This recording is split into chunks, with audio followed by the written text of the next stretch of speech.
So hey guys, welcome back to our channel. Today we are going to study about our new topic कोहलबर्ग्स moral development theory. So let's start.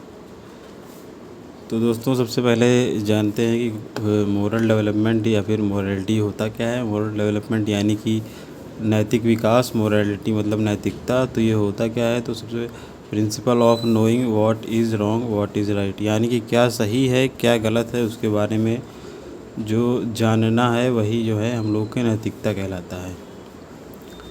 और यह हमारे ज़रूरी नहीं है कि जो चीज़ हमारे लिए सही, हमारे हिसाब से सही है और दूसरे के हिसाब से सही हो, या फिर जो चीज़ हमारे हिसाब से गलत है और दूसरे के हिसाब से गलत हो। यह पर्सन टू पर्सन डिपेंड करता है और चेंज होता रहता है।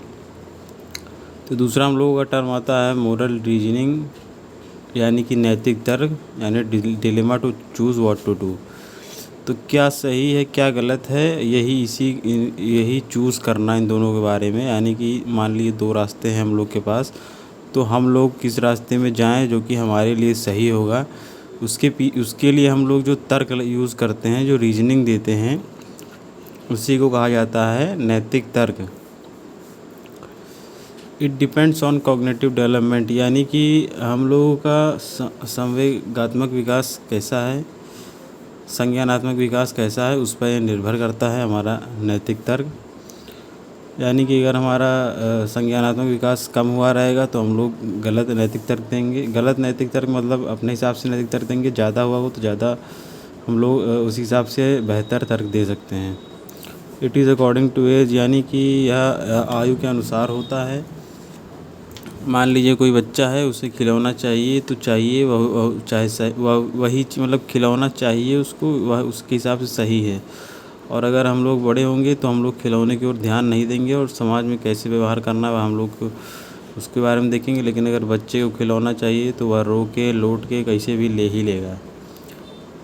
तीसरा हम लोग का आता है helpful in making moral decision, यानी कि हम लोग जो नैतिक डिसीज़न लेंगे उसमें हम पहले नैतिक तर्क करेंगे, उसी के हिसाब से हम लोग मोरल डिसीज़न लेते हैं। फिर हम लोग का आता है मोरल डिलेमा, यानी कि difficulty in taking moral decision.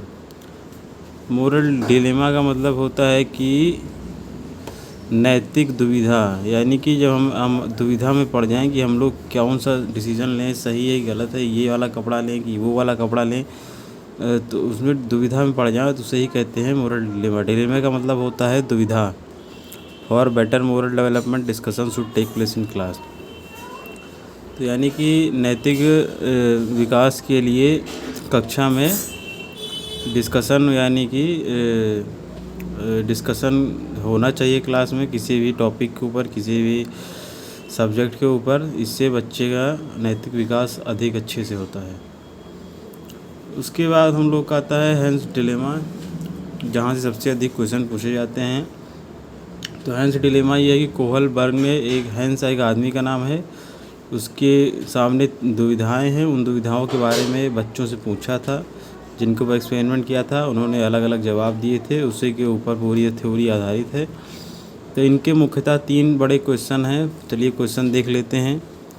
पहला इनका क्वेश्चन था, question 1, Heinz should not steal drug since it would be breaking the law, यानी कि हैंस जो है, तो इसके पीछे कहानी है। तो कहानी ये है कि हैंस एक आदमी है जिसकी बीवी बहुत बीमार है और उसके लिए एक दवाई चाहिए जो कि एक ही मेडिकल स्टोर वाले के पास है, जो कि बहुत ही महंगे कॉस्ट में दे रहा है। वो जो उसका वास्तविक कॉस्ट नहीं है, उससे अधिक कॉस्ट में वह दे रहा है, उससे अधिक मूल्य में वह उसे प्रदान करेगा।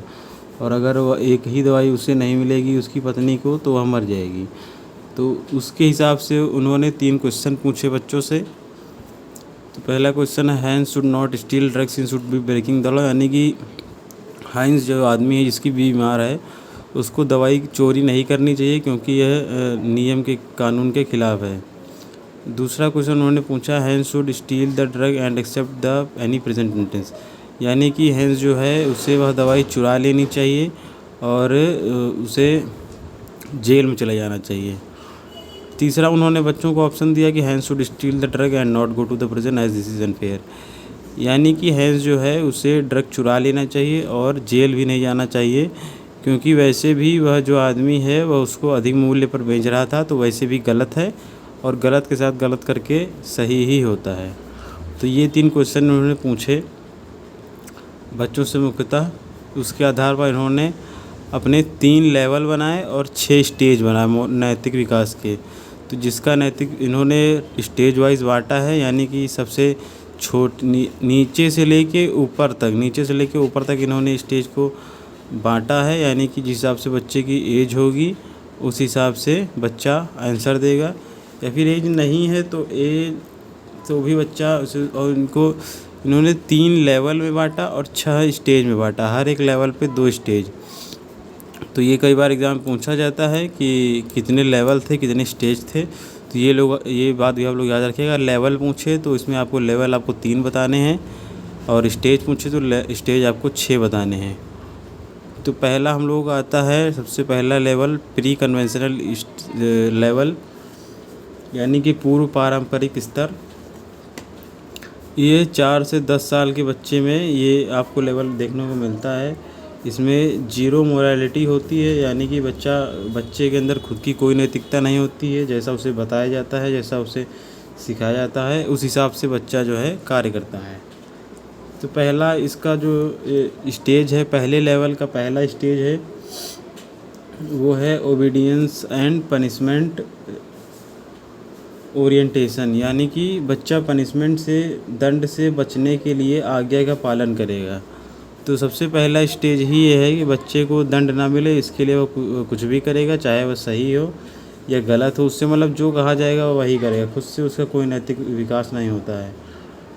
तो दूसरा हम लोग का यहाँ पे स्टेज आता है सेल्फ इंटरेस्ट, यानी कि individualism and exchange personal reward orientation, यानी कि बच्चा आपसे वैसा ही व्यवहार करेगा जैसा आप बच्चे के साथ व्यवहार करेंगे। अगर आप बच्चे के साथ अच्छा व्यवहार करेंगे तो बच्चा आपके साथ अच्छा व्यवहार करेगा, और अगर आप बच्चे के साथ गलत व्यवहार करेंगे तो बच्चा आपके साथ गलत व्यवहार करेगा। यानी कि इसे आप टिट फॉर टैट स्टेज भी कह सकते हैं, यानी कि जैसा आप लोग क्वेश्चन पूछेंगे वैसा आप लोग को जवाब मिलेगा। दूसरा हम लोग का आता है लेवल 2, यानी कि परंपरागत स्तर, कन्वेंशनल लेवल। इसमें यह 10 से 13 साल के बच्चों में देखा जा सकता है। इसमें भी 2 स्टेज हैं। इसमें स्टेज 3 कहता है इंटरपर्सनल रिलेशनशिप, यानी कि गुड बॉय एटीट्यूड, यानी कि good boy nice girl orientation, यानी कि समाज या फिर आपके माता पिता आपसे जो चीज़ें करने पे खुश होंगे या फिर जो चीज़ें वो आपसे एक्सपेक्ट करते हैं, बच्चा उसी हिसाब से अपना व्यवहार करेगा। यानी कि जैसे आप अच्छे मार्क्स लाते हैं तो आपके माता पिता खुश होंगे, तो बच्चा अच्छे मार्क्स लाने का भरपूर प्रयास करेगा। इसके बाद इसमें आता है stage 4 law and order morality, इसे मेंटेनिंग अ सोशल ऑर्डर भी कह सकते हैं। रूल्स, इसमें होता है रूल्स आर रूल्स, यानी कि आदमी जो है वह नियम नहीं तोड़ता है, बच्चा नियम नहीं तोड़ेगा। यानी कि जो नियम है वह नियम है, वह नियम गलत है सही, उससे उसको कोई मतलब नहीं पड़ता है, वह केवल नियम का पालन करेगा। जैसा कि जिस बच्चे ने यहाँ पे Heinz should not steal the drug and accept any Heinz should not steal drugs in should be breaking the law, ये जो क्वेश्चन है ये मतलब इसी स्टेज को लॉ एंड ऑर्डर मॉरलिटी को दिखाता है। उसके बाद हम लोगों का आता है पूर्व परंपरागत स्तर, यानी कि पोस्ट कन्वेंशनल, पूर्व नहीं मतलब पोस्ट कन्वेंशनल लेवल, यानी कि परंपरागत स्तर।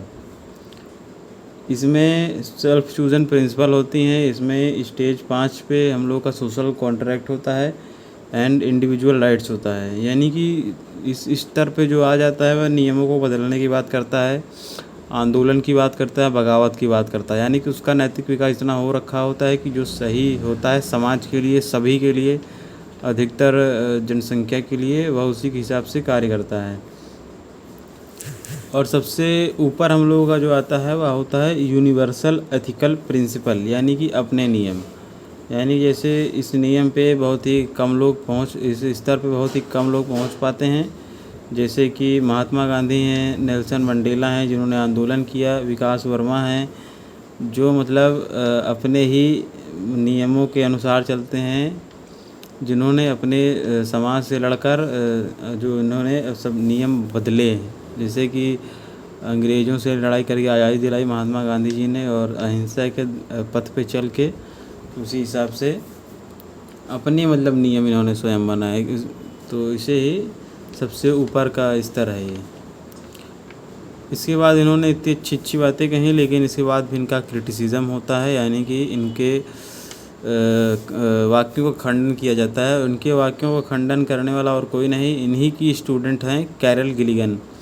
तो ये क्वेश्चन कई बार पूछा जाता है कि इनका क्रिटिसिज्म किसने किया, तो कैरल गिलिगन ही थी, इन्हीं की स्टूडेंट हैं। इन्होंने क्रिटिसिज्म किन पॉइंट पे किया, तो इन्होंने सबसे पहले कहा कि not applicable in all culture, यानी कि जो सभी कल्चर्स में यह एप्लीकेबल नहीं है। और दूसरा इन्होंने कहा हाइपोथेटिकल सिचुएशन, यानी कि बच्चे को जो है इमेजिनरी सिचुएशंस से क्वेश्चंस पूछेगा, यानी कि ऐसा कोई था नहीं, हिंस जो था वो एक इमेजिनरी कैरेक्टर था। तीसरा इन्होंने कहा बायस्ड सैंपल, यानी कि ये जो एक्सपेरिमेंट था ये इन्होंने केवल लड़कों पे किया था, और इसे ही इन्होंने बायस्ड सैंपल्स कहा था इन्होंने कैरल गिलिगन।